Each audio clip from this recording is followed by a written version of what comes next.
Science exam कल है और अगर आप लास्ट मिनट रिवीजन कर रहे हो तो ये वीडियो आपके लिए ही बना है। यहाँ मिलेगा 30 सबसे इंपॉर्टेंट पॉइंट फास्ट, क्लियर और डायरेक्ट बोर्ड के लिए। So let's roll out. So पहला वाला पार्ट हो जाता है फिजिक्स और पहला पॉइंट होता है Ohm's law. V equal to I R. At constant temperature में क्या होता है, current directly proportional to voltage होता है। और जो वी आई ग्राफ होता है straight line passing through origin. Then दूसरे पॉइंट पर जाएंगे, resistance formula R equal to rho L divided by A. अगर लेंथ बढ़ेगा तो रेजिस्टेंस बढ़ेगा, अगर एरिया बढ़ता है तो रेजिस्टेंस डिक्रीज करता है। फिर तीसरा पॉइंट सीरीज कॉम्बिनेशन, एकदम सीधा R equal to R1 plus R2 plus R3। यहाँ पर करंट सेम होता है लेकिन वोल्टेज जो होता है वो डिवाइड हो जाता है। फिर फोर्थ पॉइंट में जाएंगे, parallel combination 1/R equal to 1/R1 plus 1/R2।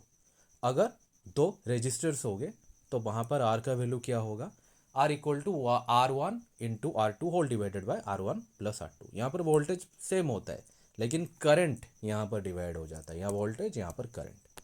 ठीक है। फिर नंबर 5 पॉइंट इलेक्ट्रिक पावर, तीन तो फॉर्मूला है, इंपॉर्टेंट है याद रखने का। P equal to V I, P equal to I square R, P equal to V square by are.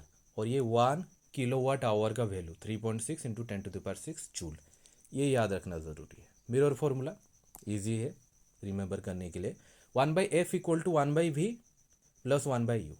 Follow sign convention carefully, यहाँ पर गलतियाँ हो सकती है भैया, इसको देख कर। फिर magnification for mirror m equal to minus v by u, for lens m equal to v by u. Sign gives nature of image, nature का पता, इमेज के नेचर का पता साइन से ही चलता है।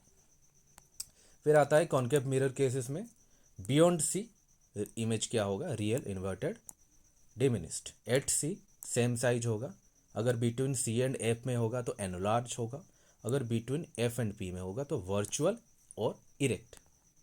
ठीक है।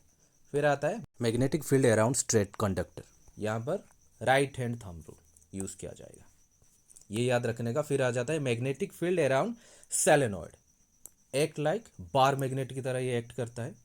To increase strength, increase turn करना पड़ेगा, इंक्रीज करंट करना पड़ेगा। फिर इंसर्ट सॉफ्ट आयरन कोर। ठीक है, ये वाला हो गया पहला पार्ट फिनिश। फिर दूसरा वाला पार्ट केमिस्ट्री, रिएक्टिविटी सीरीज। ठीक है, हायर से लेकर लोअर की तरफ गए हैं, टॉप में के है और एकदम बॉटम में ए यू है। ठीक है, इसको याद रखना है, ये बहुत ज़्यादा इंपॉर्टेंट है। कोरिशन, कोरिशन का मतलब क्या होता है, slow reaction of metal with air and moisture.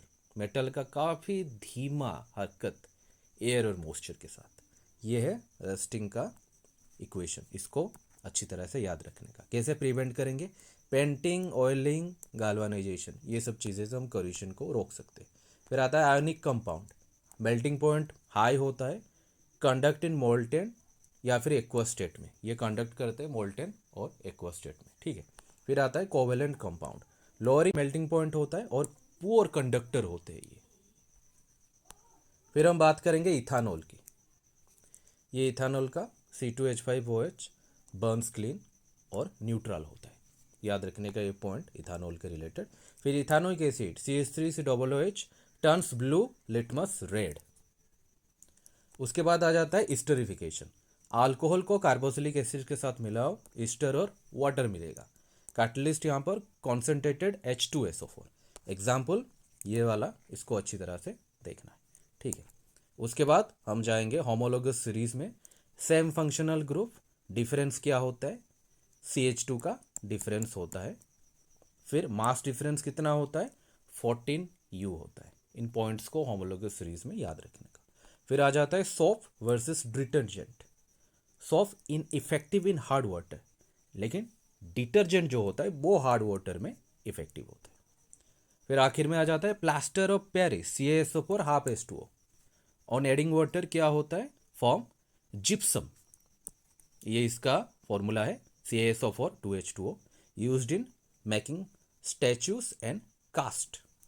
Gypsum का यूज किसमें होता है, स्टैचू और कास्ट बनाने में। फिर पार्ट 3 आ जाता है बायोलॉजी, इसके भी 10 पॉइंट है। पहला आता है human heart, 4 chamber, right atrium, right ventricle, left atrium, left ventricle. और जो लेफ्ट वेंट्रिकल होता है बहुत थिकेस्ट होता है, ये याद रखने का। फिर डबल सर्कुलेशन की बात कर देते हैं। Blood passes through heart twice in one complete cycle, इसलिए इसको डबल सर्कुलेशन बोला जाता है। पल्मोनरी प्लस सिस्टमेटिक सर्कुलेशन, ठीक है। फिर आ जाता है एरियोबिक रेस्पिरेशन, इसमें ऑक्सीजन यूज होता है। क्या प्रोड्यूस होता है? कार्बन डाइऑक्साइड और वाटर, इसमें ज़्यादा एनर्जी निकलता है, ठीक है, मोर एनर्जी। एनएरोबिक में नाम से पता चलता है विदाउट ऑक्सीजन से होता है और लेस एनर्जी प्रोड्यूस होता है। मसल में लैक्टिक एसिड, मतलब जब वर्कआउट करते हैं पेन होता है मसल में एक टाइम के बाद, और वो वाला जो पेन होता है ये due to the formation lactic acid, ठीक है। फिर ये मेंडल मोनोहाइब्रिड रेशियो 3:1, ठीक है, इसको नहीं भूलना। फिर law of segregation, law of segregation क्या कहता है? जो एलिलिस होता है ना वो सेपरेट हो जाता है ड्यूरिंग गैमेट फॉर्मेशन में। फिर आता है पॉलिनेशन।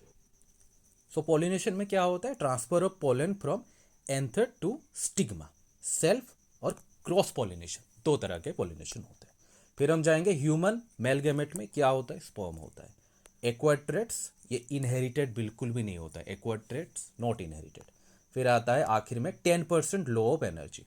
तो ये लो क्या बोलता है? Only 10% energy passes to next tropical level, remaining 90% lost as a heat. Only 10% जाता है, 100 से 10 गया, फिर ठीक है, फिर यहाँ से फिर 10, फिर यहाँ से ऐसे कर 90% लॉस होता जाता है हर ट्रॉपिकल लेवल में। सो ये थे कुछ 30 काफ़ी इंपॉर्टेंट पॉइंट्स, इनको अच्छी तरह से रिवाइज कर दो और एग्ज़ाम में जाने से पहले थोड़ा अच्छी तरह से देख लेने का। उसके बाद आराम से एग्ज़ाम दे लाएँ, कोई भी नर्वसनेस, कोई भी जल्दबाजी बिल्कुल भी नहीं करना है। तो ठीक है, आई होप आप सबका एग्ज़ाम बहुत अच्छा रहे। मेरी तरफ से best of luck and do well.